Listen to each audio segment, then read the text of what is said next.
Chapter 10. Talise sat by the fire as the night continued and darkness filled the air. She knew her direction had been chosen for her. The education she possessed was not of this realm, yet it seemed to complement it. Was she, as some had expressed, an angel? It didn't feel it was necessary for her to have a title to express or explain who she was. She was sharing messages of life. Her wrinkled hand reached for the large album sitting by the chair. The fire glowed within the stone fireplace they had built with their own hands. She felt her time was short now and asked for her guide to give her vision to fulfill her mission with Laura and the others. Leah, her grandmother, appeared beside her.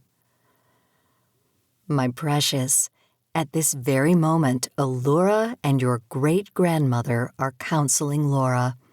Together we are making this moment that is being created real.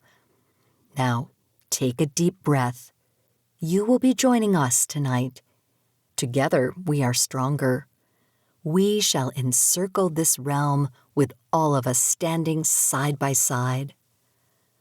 Sleep came quickly, and the journey with her family began for Laura to be the next in line.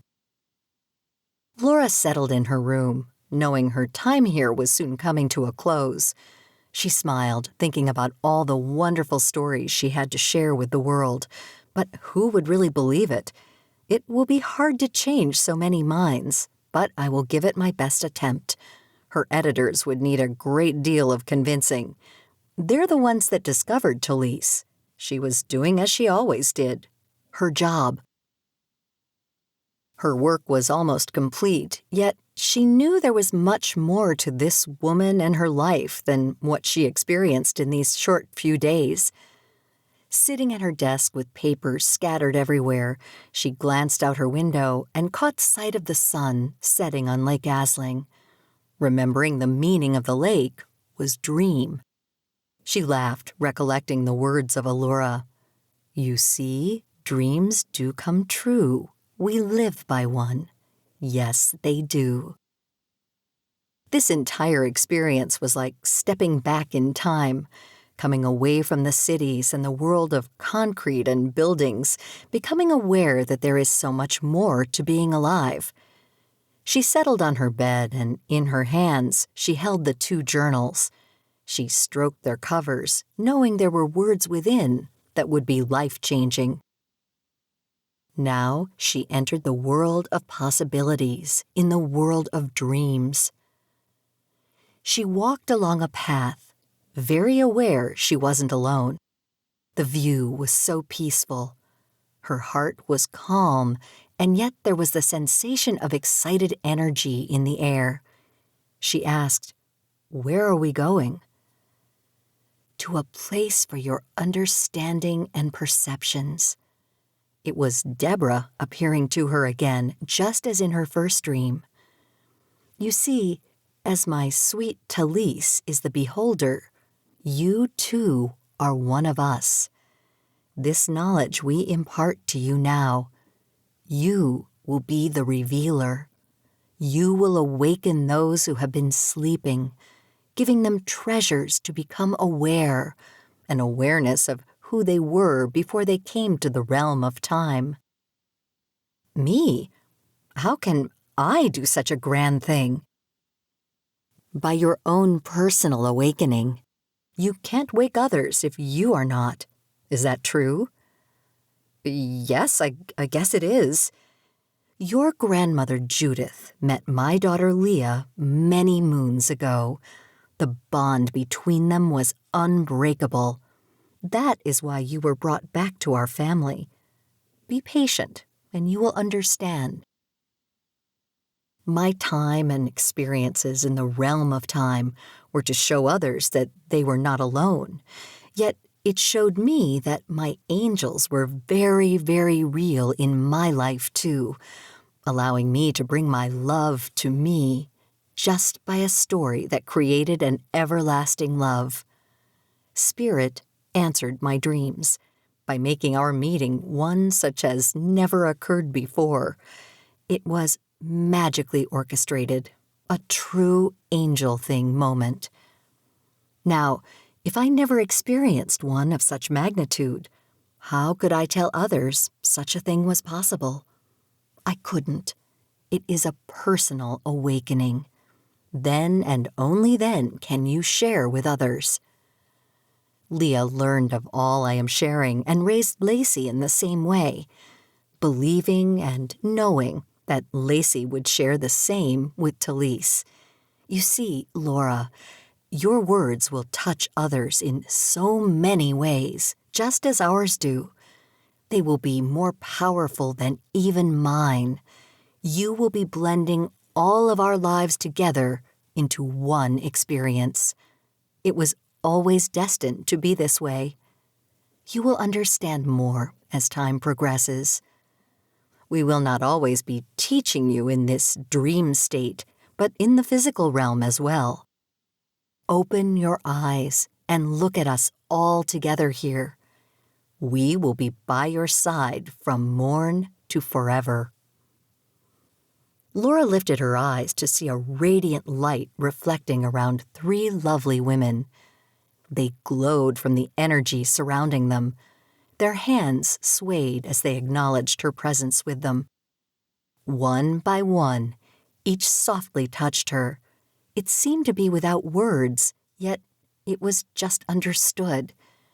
One soft voice, knowing what she was thinking, said, "It is that way here," relaying answers just by sharing thoughts. We have no need of names, yet those in your realm need them to direct their thoughts to us. We are spirit energy and have always existed, as have you.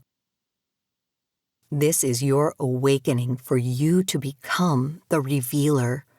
The gifts you already possess will now be awakened within. Always remember, we are by your side. My awakening? She woke quickly from the breeze coming through her window. My grandmother, she thought. Her mind raced as she touched the 2 journals given to her. She showered and quickly called Talise. "Can I come over, please? I need to speak with you." "Of course, I am here for you, little one. Just come any time." Talise was aware from her guide that time was being spent with Laura last evening. She anticipated the call. Laura and Joe pulled into the driveway, and, as usual, Shadow was there to greet them. The coffee was poured and waiting for their arrival. Talise's journals were set in a pile on the table. They would be there to guide Laura on her exciting journey ahead. She had come to this little woman to produce a documentary, but found, as with all things, this was predestined for her life. Now it begins with clarity. As they all sat watching the water on the lake, the dark clouds began to appear overhead. Talise began, "I knew you would come this morning. We still have many more thoughts and moments to share. You will learn day by day. Be calm and keep that tablet available to write in. I would write on the strangest things when thoughts were given to me." They both laughed. Laura was familiar with that because she did it all the time. Each of us have our own special gifts. Gifts that we share with as many as we possibly could. Some listened and learned. Not all took it to heart. My great-gram, who you know as Deborah Pratt, was a creator using words. The term for her would be a spirit writer. Leah, her daughter, was also a writer and counselor. Lacey was the doer, the one that touched lives firsthand, directly with her volunteer work. I am the beholder. I watch and observe, and then share what I am given by spirit to share with the world. There is much more to communicate, and we will do this slowly, as you are experiencing now. Joe looked bewildered but kept recording. You will share with the world the totality of all we desired to bring together. With the help and guidance of both realms, you will make this appear to teach those wanting to learn of all that is available to them. Laura was surprised by this blunt conversation, but knew it was a blending of the discussions that took place with others in her dreams. Talise continued to explain as she looked at the camera, knowing this was being recorded. You both must realize what you are recording cannot be shared and understood by many. So this is for you, for both of you. Oh, I know you thought this was for your sweet documentary, and it is, but all moments that occur touch other moments, and they all spiral into the brilliance of life, even beyond what we thought possible. This, my sweet sister of the heart, you will see and believe as it comes to pass. Soon you will return home to Boston and begin your quest. I will be here as always, but the frailty of the body will necessitate the use of other methods for me to help you to see.